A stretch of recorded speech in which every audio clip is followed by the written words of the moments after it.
I want to take the time to thank all those who helped this past weekend here with cleaning up the church grounds.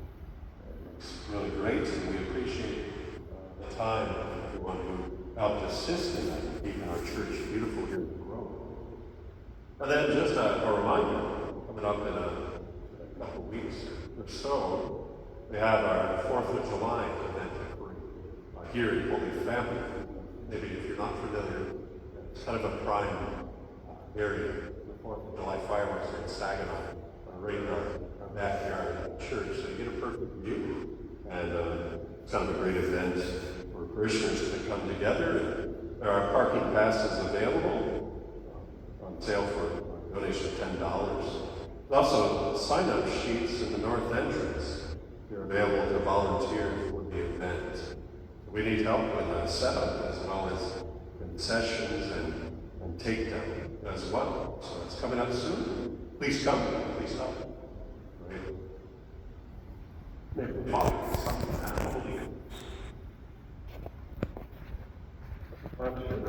Most of us have someone who likes to unload older problems upon.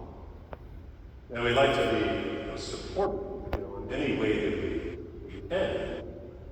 But when it happens so often, or maybe in every interaction with it, we may get tired of hearing someone's problems, worries, or struggles.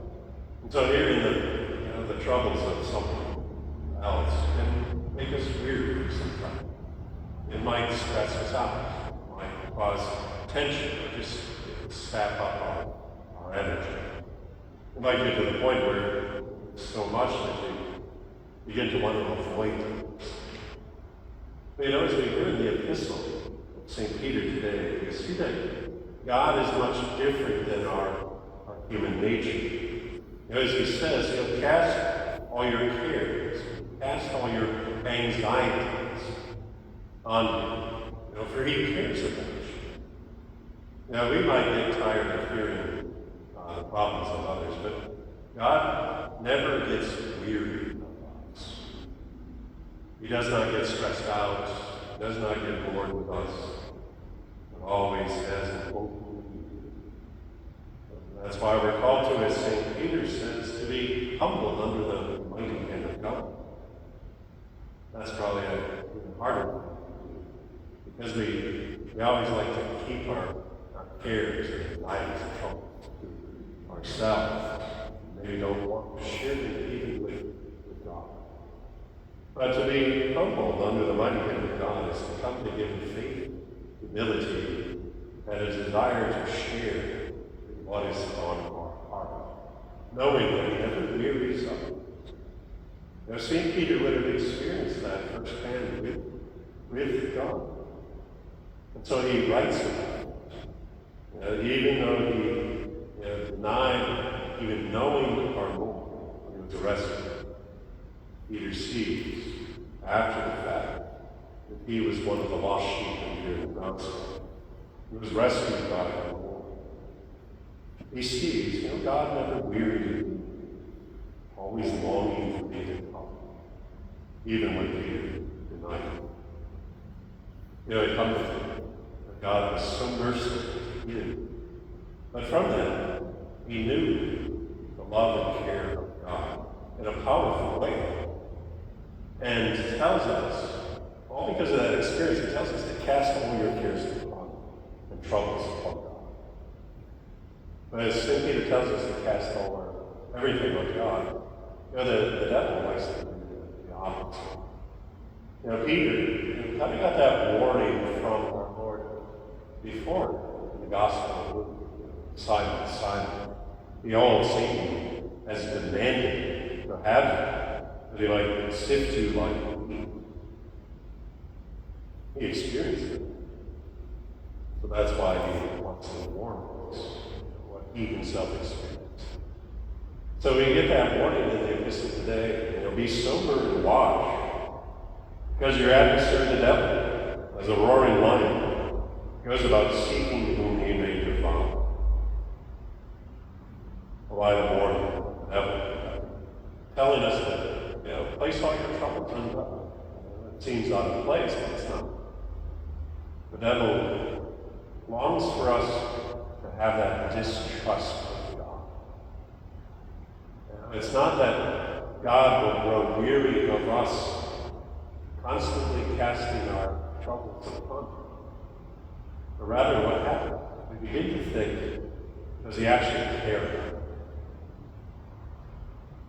And so this distrust, all started with a question of the serpent that, as he gives that question to Eve. It represents the image of a roaring lion. Wow. As the devil said here, did God say, you shall not eat of any tree? We don't usually think of that as like a roaring lion. But we tend to think of, a roaring lion being like an intense temptations to sin. Or having it just, I feel like it's just on me all the time. Or it's just that feeling of kind of having an attack. But he is. But if you notice, it's a question.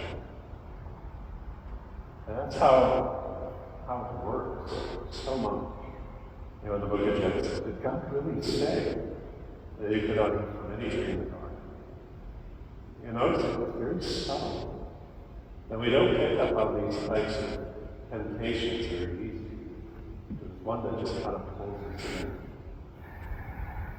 But it's one where he is a roaring lion. The devil is putting the first fruits of distrust into the heart of Eve. So he's looking to devour. So it's first fruits of distrust. We don't make a big deal of it. That's everything. As soon as that distrust enters in. So that's why she answers that. We may eat of any tree in the garden except the one tree of the knowledge of good and evil. As soon as we touch it, eat it, we shall die. You will not die. The devil said. Notice the distrust how he's working. You shall not die. But as soon as you eat of it, God knows that your eyes will be open knowing good and evil. What is he doing? He's tempting by insinuating. What is he saying? God is holding back from you. God is not being honest with you. You're missing out on what happens. He won't let you eat from this tree. Notice the distrust coming in. Wasn't the grand plan of the devil to tempt Adam and Eve to sin? It certainly wasn't. But it was not his first objective. His first objective was to first lead them to doubt his love. It's that simple thing. Let them doubt his love of them. All to wound our relationship with God. All to estrange us. You're alone. You don't even want to. So then we would not cast our troubles upon him, thinking he does not care or even love us. Notice it just creates distrust. And then everything else just flows in. This is what he did to Eve. Led to the fall. The devil, too, wants us to look at our troubles. Just keep focused on them. Keep them inside. Let them stir inside. Build up more and more. Don't look to him. He knows the solution comes from God. He wants to keep us occupied with things that prevent us from casting our cares upon him. And so we think of the roaring lion as being resentful, relentless temptation to sin. It is. But he always starts with that distrust. And he comes with a roar. Not like a physical life, much more subtle and visible at night, but still easy to devour. And so in the back of your mind, you just constantly say, in the depths of your soul, I don't know if I really believe you. I don't know if I really trust God. I don't really know if He wants the best. Maybe the Father, the Son, and the Holy Ghost.